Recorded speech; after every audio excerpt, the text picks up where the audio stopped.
Hey guys, what's going on? It's Ash here coming at you today in Clash Royale. Today, as I always try to do, we're going to be covering the #1 deck from last season and the #1 player who used it, Samuel. He is a Brazilian pro. By the way, speaking of Brazilian pros and content creators and Clash Royale superstars, I actually met two of them, Flakes Power and Bruno Playhard. I don't know if any of you guys are fans, but they're both great guys. If any of you speak Portuguese, make sure you check out their channels and toss them a subscription.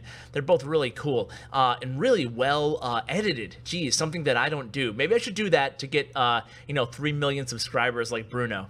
Anyway, let's get to the video today. So this is the deck that he used. It's a Hog Cycle Evolved type deck, and it's really cool. It has two cards that my buddy and fellow content creator Kairos Time is actually going to come on the channel tomorrow to talk about. It's the Mega Knight and the Ewiz. He thinks these two cards are game-breaking in a few ways. We'll talk more about that tomorrow, but I actually gave it to him really hard. Did that come out right? I actually stuck it to him. I don't know, man. Oh, God. See, I told you I don't edit. Okay, I play devil's advocate really strongly against him in tomorrow's video, and I really tried to make him really prove his point as to why the meta is actually messed up right now, because to me it feels kind of healthy. But anyway, that's tomorrow's video. Let's focus on the subject at hand today, which is this monster Hog Cycle Evolved deck. He's actually going against, these are the last 3 replays, by the way, from the end of last season, where ladder is at its absolute toughest. The best players all vying for that top spot on ladder at the end of the season when it means the most. Now, Samuel, as is known, HBS4 aka, is known as one of the best Hog players inside the entire game. So I'm so happy to have him on in this video. And this deck, as we talked about, includes the Ewiz, also includes the Mega Knight. 2 cards which are so strong because they're so good defensively, and they're also really good on the counter push offensively. So they have to be answered, they have to be accounted for. Now, little side note, the deck on the bottom, played by Adriano from Sandstorm, is a really awesome deck too. I did a video on this deck. It's an Ice Wiz Hog deck with the Tombstone and the Tornado. If you can tell, he has a lot of counters for Samuel's deck. He has the Tornado, of course. He has the Tombstone. So how does he deal with this? First of all, he's cycling Tombstones like a madman, trying to lure that Mega Knight always to the King Tower rather than to one of the Princess Towers. So the Ice Wiz doing incredible work defensively here. Meanwhile, like a barrage of skeletons surround that Mega Knight, stopping him right in his tracks. So how the heck is Samuel going to even get to Adriano's tower? Let's watch and find out. So this time, Bats and a Hog coming in, no big deal, right? He can stop it pretty easily with a log. He does get 1 hit with that Hog Rider and a couple hits with the Ewiz, but with the log, Mega Minion, and the Tornado, he's able to kind of mitigate most of that damage that would have been done to the left tower. So now Adriano here, and this is the way you're supposed to play this deck. You're supposed to get to the Rocket Cycle because you can defend so well, especially if your opponent has a hard counter to your Hog Rider like the Mega Knight. So speaking of Mega Knight, here it comes, guys. This is going to be a monster push. It's even despite the Tornado and despite, of course, the Tombstone, he's able to circumvent all of that right now. Get the Mega Knight, not the Mega Knight, but the Hog Rider to the tower, while all those defensive units were focused on the Mega Knight, and he's really able to connect for a lot of damage there. So it's down to 883 HP. The opponent may or may not have made a mistake with that rocket there. He provides the elixir advantage now to Samuel, and he's going to try to capitalize on that. He just needs to get that Hog to the tower to get a hit off. But Adriano was there on the defense. Again, the Tornado, the Tombstone, the log, able to stop him. But, however, the cycle, or I should say, despite Adriano cycling back to the Hog, well, he was ready there again with the defense, and he's able to fire a ball, zap, cycle him out. So that was a really strong finish there, and really a strong match for Samuel. And one thing I do notice about his gameplay is that he's really, really good at starting out kind of mellow in these matches, right? He's not super aggressive. He feels out the opponent, and then he really has usually 1 or 2 big pushes where he knows what's in his opponent's hand, and he's able to take advantage of that. So let's watch his second match here against Som333, who's actually the leader of Sandstorm, or one of the leaders. Really good player. You'll see like 5 accounts with his name because he has a lot of max accounts.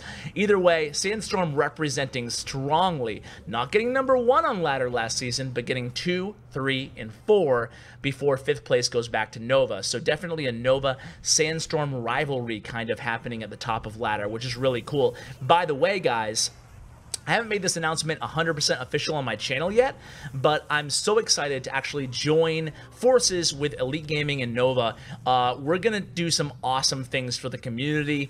I think that having our organization, our code of conduct, our principles, and then Nova's assets and their genuine passion for competition in the game is going to make an amazing collaboration. Most importantly for me, and selfishly, I'll be starting a content creator club, kind of an alliance of content creators that we're all going to help one another, and we're going to provide so many cool things. So if any of you are up-and-coming content creators and are interested in that, make sure you follow me on Twitter at clash_with_ash.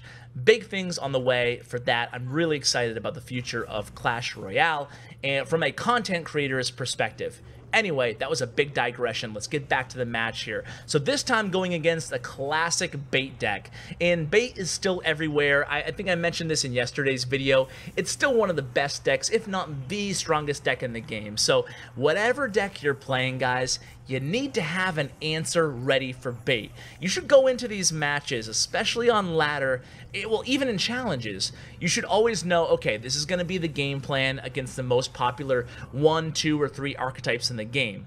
Bait is definitely one of those most popular archetypes, so you have to be ready for it. In this deck, you have several answers.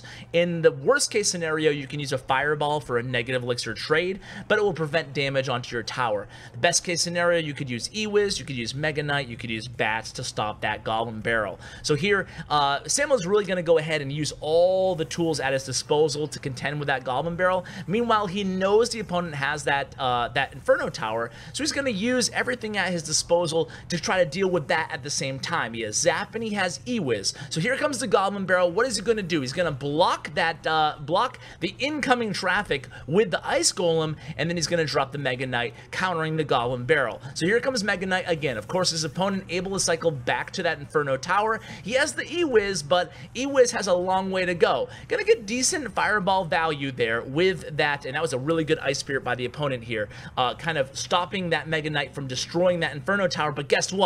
He's still just barely gonna leap into the air. Of course, not getting any damage, but that was a very close call there for Som333. Now, another fireball. If you guys are keeping track at home, I think that's like 3 fireballs on the tower. So one thing to take away from this gameplay is that he's not afraid, Samuel, to use the fireball throughout the match to get any sort of value along with the damage onto the tower, especially if his opponent has hard counters such as Inferno Tower to both his Mega Knight and his Hog. But this push is going to be big. Here comes the Inferno Tower. It doesn't matter the placement. He was able to kind of push that Hog over to the tower where the Mega Knight ends up picking up the W there, and that was the second to last match of last season.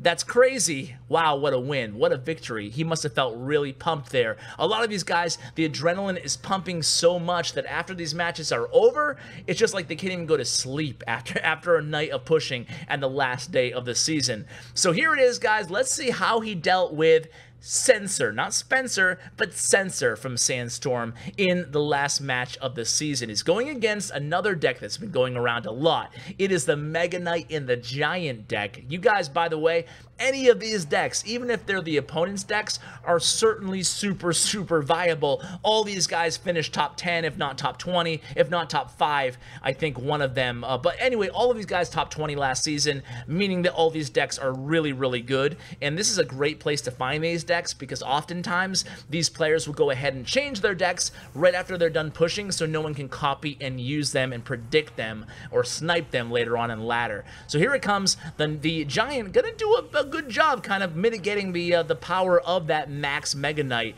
But we have the answer to the Giant on the other end. We have the E-Wiz. Is the Giant going to get one hit? What do you think, guys? I say no.